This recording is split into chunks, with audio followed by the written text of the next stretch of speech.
My break-times-8 grandfather is George II. Like honey in Waitrose, or indeed British sherry, I'm the produce of more than one country. Russian, Lithuanian, Napoleon, Hitler, Germans, French, English, loads of English, not much Scottish or Welsh as far as I know. Wales, England. I mean, Wales, Britain. Wales, Britain. Britain, I think you want to be very careful. Wales, Britain, yeah. All our ancestors are posh, country, French, tough type characters. My mother's very Jewish guys. Not that there's anything wrong with that. And then finally, my grandfather's father, who is a country. Very important documents here. My brothers and sisters and I grew up as children. King George II, of Great Britain and Ireland. He is my great-great-great-great-great-great-great-grandfather. 8 times, yes. In order to have a single political culture, you need to have a single person to whom people will all pay respect. And over the next few months, I will be working with them on crunching the numbers and building the policies so that by the time the next election comes, by the time the election, well, not the next election, we never know when that will come, by the time the election for London Mayor comes, we will have...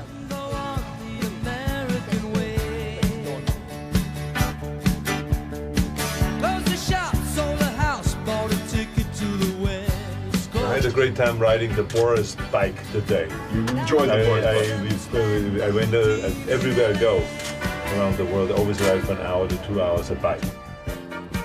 Have you ever wrestled someone on a cable car? No, not on the cable car.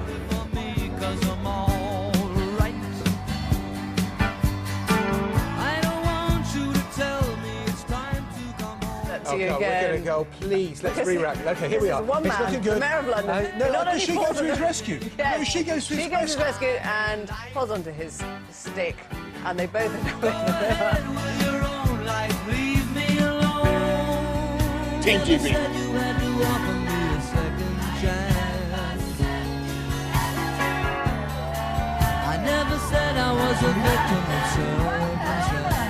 It's going well, very, very well organised. What they do, get me a ladder.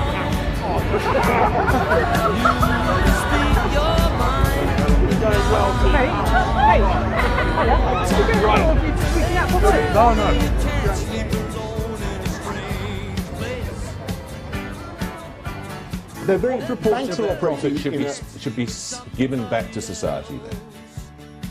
Or bicycles for your scheme, that sort of thing? If you approve of the banks giving money for bicycles. What I'm getting at is how many bicycles? Well, we've already got 6,000, so, you know. 6,000 bicycles. So 6,000 bikes would discharge Barclays' obligations to society, would it? Of course that's right. What I'm saying is, by shrinking financial services or attacking bankers, I don't think that you're necessarily going to boost other parts of the UK economy. And that is I'm true. just wondering why you're sort of acting as their glove puppet. I'm not. There's no evidence. I think they should. There's no evidence. You don't know how much of their money they spend on public projects. I mean, where? Well, why are you such an advocate? I'm not a bank. I'm not. No, you're their spokesman. In these tough times, when we hear so many criticisms of bankers, can I thank NatWest? Nat West. Well done, NatWest, for stumping up for all this. Stumping up's the right word. Well done, NatWest. And I don't know about I congratulate NatWest and bankers in general. How can cutting fire stations, cutting fire engines, cutting firefighters' posts not be a reduction in fire cover? Because we're improving fire cover, as I've said several times. It's not about... You lied to the people of London in your election. Get stuffed. How can I help? I was wondering if you could keep our fire station open. The 9-year-old girl would like a fire station. Well, I understand, and you can't have a more sort of heartbreaking plea than that, can you? But we've got to look at the steps we can take that will continue to make London safer from fire, and to do that with it. Well, I think she should be. A lumbering machine that moves at a snail's pace and actually, if used at full force, is actually emptied within 5 minutes. This is not the tool to catch, to break a wall. No, they are when Why this isn't the thin edge of the wedge between crossing that line of policing by consent and policing by fear.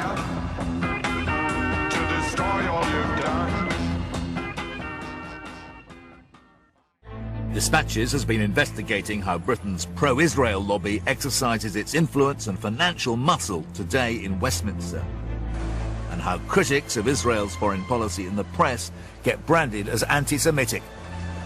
But what about the BBC? On the record, BBC executives tell us they've always reported Israel and Palestine without bias. Off the record, former executives and programme makers have told us they've always been aware of pressure from top management over Middle East coverage.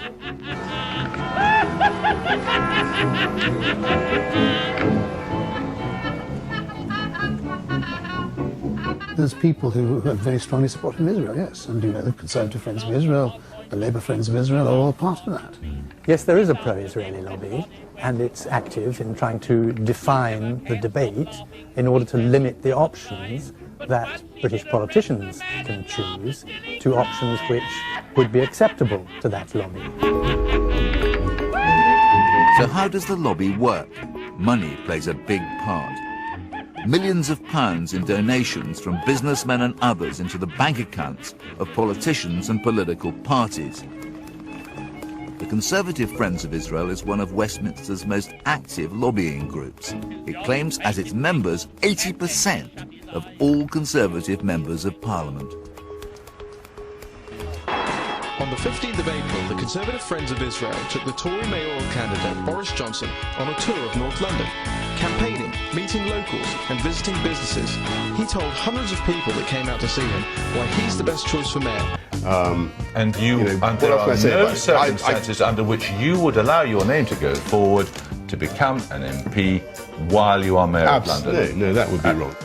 As I said, why didn't you say, no, I couldn't? I couldn't do both.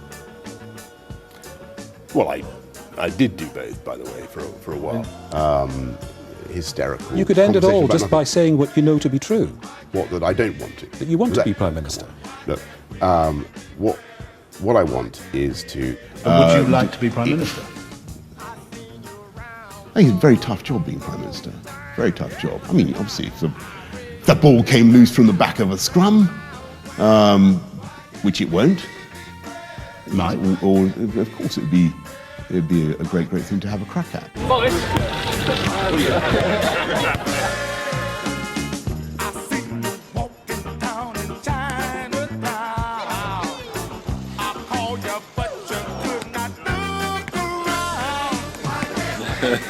You said you would think about the Prime Ministership if the ball came loose from the scrum. Are you still bound in the scrum? The ball... Shall I tell you where the ball is now? Yeah, do. Okay. And tell us what position you're playing. I'm somewhere in the. It's somewhere in the front, forwards. The ball's at our feet. We're going for a pushover try. Why couldn't you think about being Prime Minister? You could if you wanted to. Well, I suppose I could. I mean, as you've already pointed out, I could be President of the United States. Yeah, well, I guess. There's no, technically speaking. Would you like to be Prime Minister? Well, I would like to be the lead singer of an international rock group. I mean, that was my aim. Or guitarist. I would love to have been a world-famous painter or indeed a composer. Well, maybe Three Little Birds. Three Little Birds. Yeah. Thank you. Yeah. Did you watch your documentary last night, Mr. Mann? Smile at the rising sun. Three little birds on my doorstep, singing sweet songs, a melody pure and true, singing, this is my message for you. Don't you worry about a thing, because every little thing is going to be all right. That's what I want to do. Very good. You could have been a pop star. When we see senior banking figures perhaps in charge of banks owned by the taxpayer, receiving millions and millions of pounds in bonuses. What we should do is just sort of do a Boris. We should just sit there, let the steam come off our head, but live with it. You're talking about a sort of resentment of the super rich. Yes. And, yes. There are many, many things that I would like to have done or to be able to do. Would you like to be Prime Minister? As I've said before, it might be that I wanted to have a career in writing romantic fiction, for instance. That is under the that is possible, I suppose. Why not? Rosie M. Banks or some such pseudonym. I was trying to think of a way of bringing in my book. What's your book called, Bob? Well, since you mention it, here it is.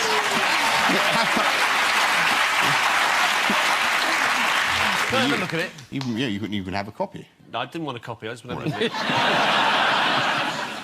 Very big print, right. isn't it? It's tremendous. Can I just say, genuinely, I've turned to a page. It said, as soon as I see Bertha's rear end backing down towards me.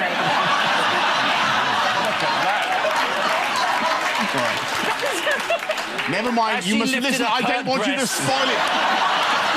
I don't want you to spoil it. This has been my first time in Sicily. I don't want you.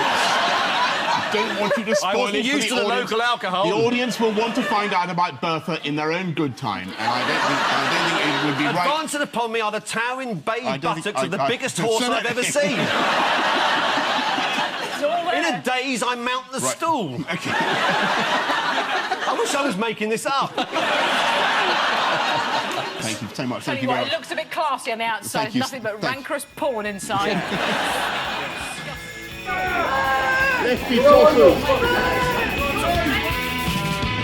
Your friend Darius Guppy asks you to supply the address of a journalist so that he can have him physically assaulted. The words beaten up and broken ribs are said to him. And you, having heard that, you tell your friend Darius Guppy you will supply the address. What does that say about you, Boris Johnson? Well, aren't you, in fact, making up quotes, lying to your party leader, wanting to be part of someone being physically assaulted? You're a nasty piece of work, aren't you? Well, I put the boot in. I don't know how much a pint of milk costs. No, so what? Does it bother you that the Treasury clearly regards you as an eccentric irrelevance?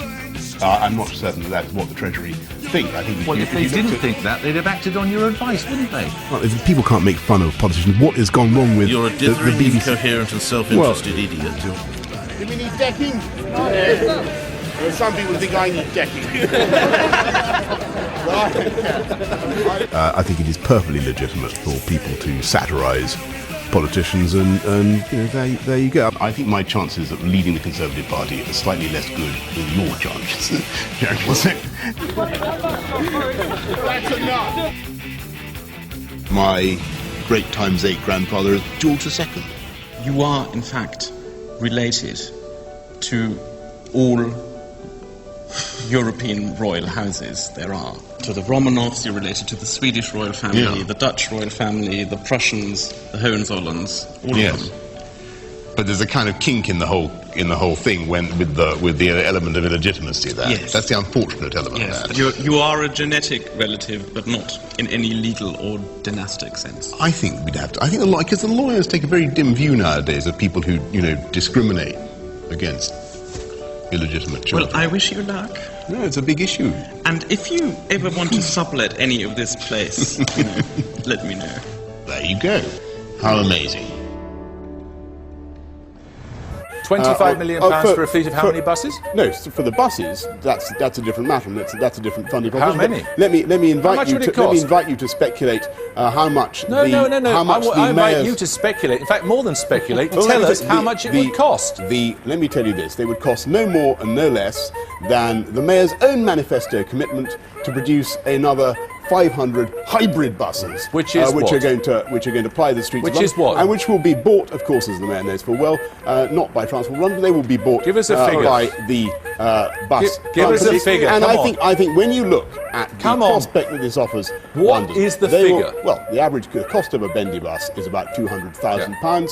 I envisage it being the cost over time being substantially amortised to be easily bearable under the Transport Budget Fund. So am I not making myself clear? What we want to know is how much you propose to spend on this new fleet of route master buses. No more, a figure, no less. A figure. the cost of the mayor. I despair. You've got to get this on the air. Come on. This is the most important thing.